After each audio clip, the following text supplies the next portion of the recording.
បាទថ្ងៃនេះអរគុណទៅដល់បងប្រុសបាទសយសុកណានៅខាងកំពង់ស្ពឺហើយមានការជិះជាក់មកទិញឡាននៅឃ្លាំង69ផងដែរបាទសូមអរគុណសម្រាប់ការជិះជាក់មកដល់ឃ្លាំងទិញរថយន្ត69ជូនពរឲ្យអូនឡាញ់ណាជូនពរឲ្យបាទសុខសប្បាយបាទអរគុណច្រើនណាស់បាទអរគុណបាទអរគុណច្រើនបាទសាធុបាទសាធុអរគុណបាទអរគុណជូនពរសុខសប្បាយតាមផ្លូវឲ្យមានលិមិតជ័យបាទអរគុណណាស់បាទសូមអរគុណសម្រាប់ការគ្រប់គ្រងមកដល់ឃ្លាំងទិញរថយន្ត69បាទសូមឲ្យបងប្អូនទាំងអស់និងអតិថិជនទាំងអស់ទាំងចាស់ទាំងថ្មី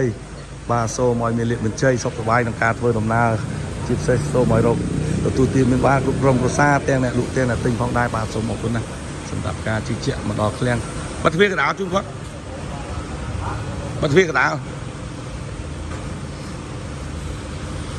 បាទខ្ញុំបាទក៏សូមគោរពអរគុណយ៉ាងខ្លាំងទៅដល់ពុកម៉ែបងប្អូននិង fan page ទាំងអស់និងអតិថិជនទាំងចាស់ទាំងថ្មីបាទតែងតែទុកចិត្តជឿជាក់បាទមកទិញឡាននៅឃ្លាំងទិញលក់យន្ត69សូមមកជួបតែលៀបជួបតែជ័យជួបតែ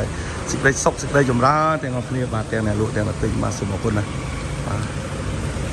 បាទសូមឲ្យហេងហេងបងហេងហេងបាទសុខសប្បាយសុខចម្រើនទាំងអ្នកលក់ទាំងអ្នកទិញផងដែរបាទសូមអរគុណសម្រាប់គ្រប់គ្រងមកដល់ឃ្លាំងទិញរថយន្ត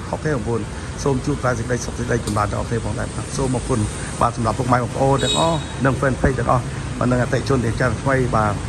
មានបំណងចង់បានរថយន្តថ្មីយកទៅប្រើប្រាស់ជាលក្ខណៈវិសាឬក៏យកទៅលក់បន្ត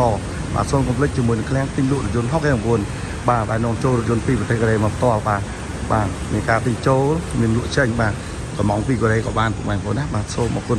បាទ